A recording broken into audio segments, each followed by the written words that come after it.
Olá, tudo bem? Mais uma aula 5 do módulo Gestão da Inovação e Criatividade. Bem, na nossa aula de hoje, o tema principal vai ser a gestão da inovação na prática. Eu vou apresentar uma ferramenta chamada Octógono da Inovação. O que é o Octógono da Inovação? É uma ferramenta destinada a identificar, comparar e planejar os tipos de inovação que uma empresa deseja priorizar. Então, nesse octógono, são 8 dimensões construídas por perguntas.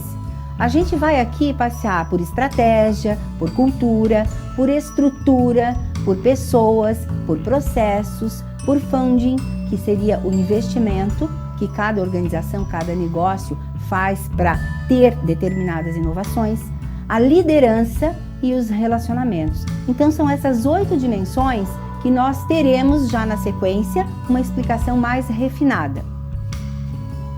A primeira dimensão é a estratégia da inovação. A estratégia da inovação de uma organização é muito mais que um simples plano. É um processo continuado de decisões, um fio condutor das ações, uma clara definição da direção a seguir. Para onde esta empresa está indo? Quais seriam as ações mais significantes, de maior impacto, para que os resultados delas sejam cada vez mais sustentáveis? E a pergunta que se faz para gerar essa ideação, essa estratégia de inovação é: como a empresa articula o desenvolvimento e o direcionamento das iniciativas de inovação? Temos aqui um segundo componente, que é a cultura da inovação. Essa cultura da inovação, ela se refere às normas aceitas por todos, às crenças e aos valores comuns que dão forma ao comportamento das pessoas na organização. A pergunta para a cultura da inovação, para saber qual é o estilo inovativo da empresa, é: o que a alta gestão diz e faz para criar um ambiente que estimule a inovação? Uma outra condição aí para a gente repensar esse octógono é a estrutura da inovação. Uma empresa inovadora, ela possui uma estrutura que possibilita a criatividade, que possibilita a interação e a aprendizagem. Cada organização tem sua fórmula de sucesso nesse quesito. A pergunta para a gente ver o modelo da estrutura de inovação é: onde está localizada a estrutura de inovação e como ela é utilizada? Que espaço a empresa disponibiliza para que se construam processos e gestão da inovação? Então aqui fica esse questionamento muito importante sobre a base que vai gerar as ideias e que vai gerar as soluções. Nós temos também no octógono as pessoas. O papel principal aqui cabe aos colaboradores. A forma como a empresa incentiva e reconhece seus profissionais. A Ambev, por exemplo, ela é reconhecida pelo incentivo ao indivíduo. Então ela foca muito tanto planos de meritocracia, de recompensas diretas e indiretas, quanto também o desenvolvimento dessas pessoas em suas potencialidades, em suas competências, para atingirem então esses programas de incentivo. Já o Boticário é um outro exemplo. Ele acredita que, principalmente em criatividade e inovação, uma boa ideia é sempre resultado de uma construção em equipe. E aí a pergunta sobre esse componente do octógono pessoas é: como é o apoio à inovação na sua empresa, na empresa que está se determinando a essa gestão inovativa? Seus incentivos e reconhecimentos, como é que eles estão formatados, modelados? Existe plano meritocrático, plano de reconhecimento por cada ideia nova, por cada potencial criativo disponibilizado para determinada organização? Bem, um outro componente, um outro elemento é o processo. Trata da forma como a empresa gera novas ideias, como as avalia, como experimenta e como seleciona em quais investir. Por exemplo, a mexicana Cemex, produtora de cimento e reconhecida por sua capacidade de inovação, percebeu que a tecnologia da informação, aliada a políticas de gestão do processo de inovação, pode trazer resultados muito significativos. E aí a pergunta para a gente entender como anda o processo dentro desta determinada organização sobre a gestão da inovação é: como as oportunidades de inovação são geradas, desenvolvidas e avaliadas? E nós temos também o Funding para a Inovação. São os investimentos destinados à inovação que indicam a relevância dada pela alta gestão para as atividades de desenvolvimento de novos produtos, processos, serviços e negócios. E a pergunta aqui sobre esses investimentos é: como as iniciativas para a inovação são financiadas? Nós temos aqui a liderança. Desafio da inovação é fazer com que todos os líderes sejam facilitadores do fluxo de ideias. Vem muito no conceito que a gente já abordou do design thinking, né? Ou seja, múltiplas equipes com toda uma condição diferente de formação, de expertise e experiência, somando suas forças, seus potenciais. Então, na liderança, para a gestão da inovação, deve haver o envolvimento das lideranças com a visão maior da empresa. O quão claro é o entendimento das lideranças quanto às necessidades e relevância da inovação? De que forma as lideranças apoiam o ambiente de inovação? Elas estão juntos com a empresa nesse pensamento maior, nesse pensamento estratégico? Essas são as perguntas para a gente entender e diagnosticar o quanto esse grupo de líderes vão abraçar a causa, vão se envolver e vão cada vez mais intensificar os seus níveis de experiências, né, fazendo com que o todo, né, seja uma soma em conjunto e que se chegue realmente, né, através desses líderes, em resultados também muito mais lucrativos, muito mais de alto investimento. Os relacionamentos, nós entendemos que buscamos, dentro de um conceito de inovação aberta, né, toda uma competência relacional, junto com a inovação em rede, com a gestão de uma cadeia, né, que proporcione essa inovação estratégica. O ambiente em rede, em aspectos relacionais, ele gera uma alta conexão de empresas com fornecedores, com canais de distribuição, com empresas parceiras, inclusive entre concorrentes. Esses relacionamentos têm que ter, né, essa inovação, esse conceito de inovação aberta. E contribui também para uma cadeia de valor da própria inovação. Então, essa condição relacional junto aos stakeholders, junto aos nossos fornecedores, junto aos nossos clientes internos, aos nossos gestores, é fundamental para que a implantação ou implementação de uma gestão da inovação, ela dê certo. Então, a pergunta que rege o quesito relacionamento é de que forma a organização utiliza parceiros, clientes e concorrentes na geração e refinamento de ideias?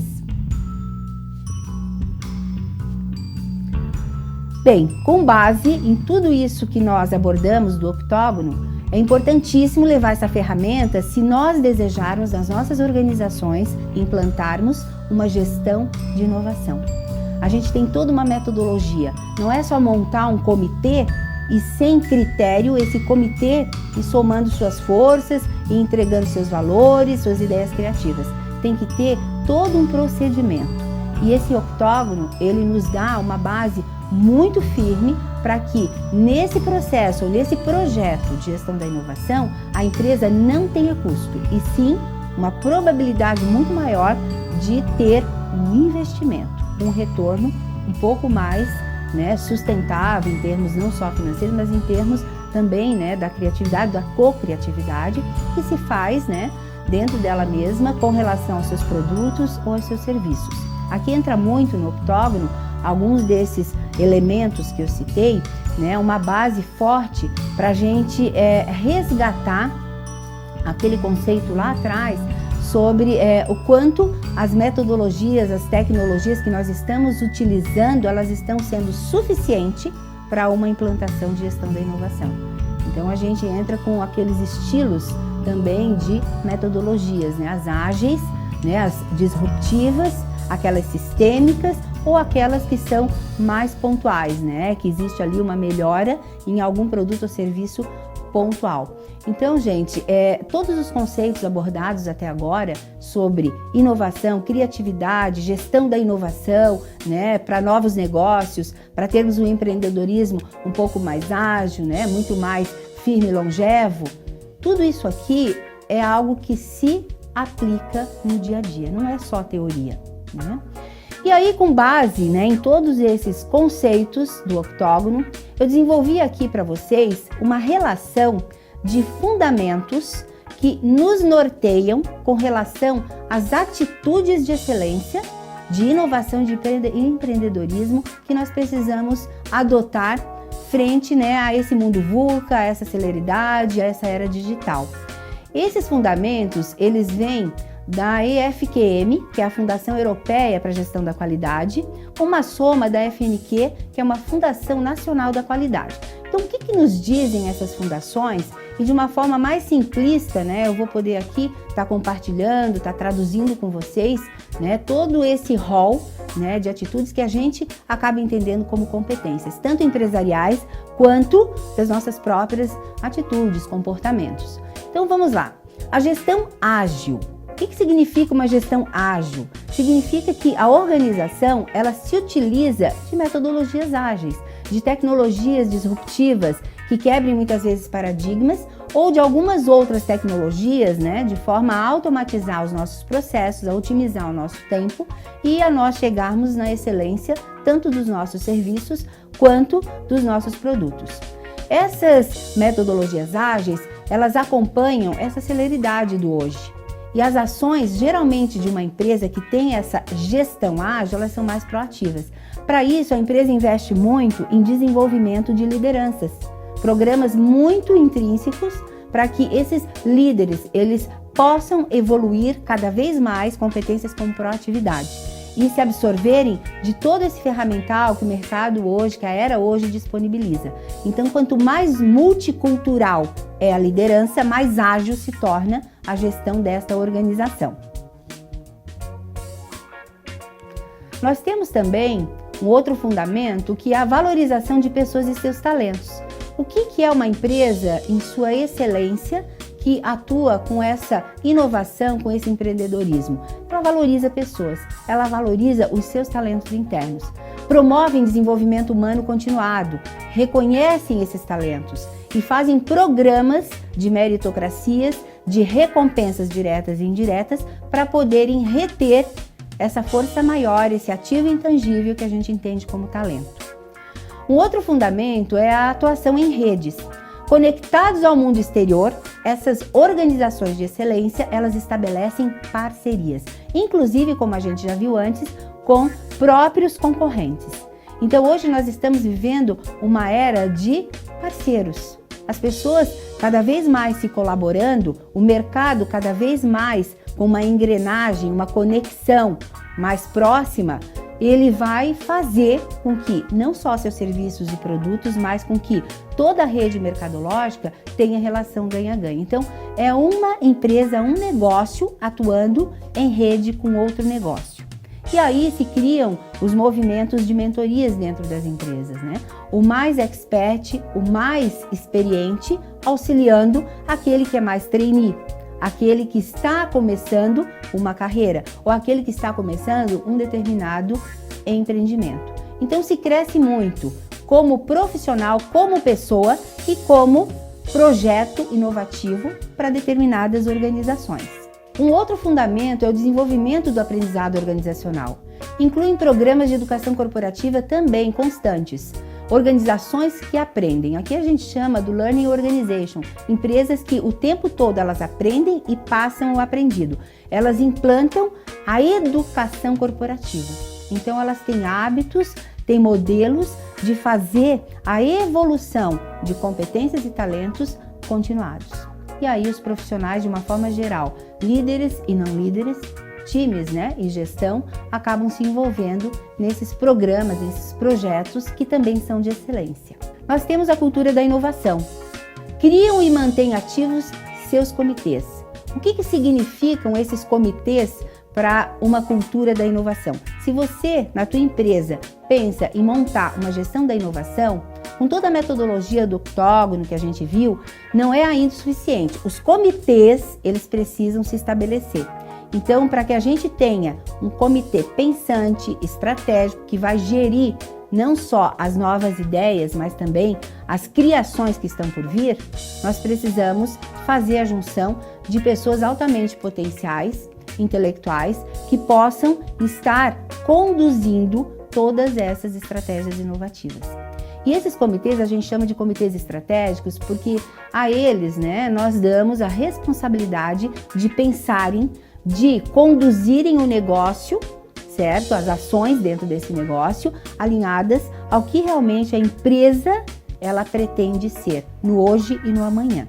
Então esses comitês de inovação, eles geram um pensar e as ações à frente. Eles são bastante proativos naquilo que eles pensam e fazem. Eles não constroem só para o hoje, eles constroem já para o amanhã, com a visibilidade que cabe a eles, por serem mais visionários, por terem mais a visão global e por serem os estrategistas dentro de uma organização.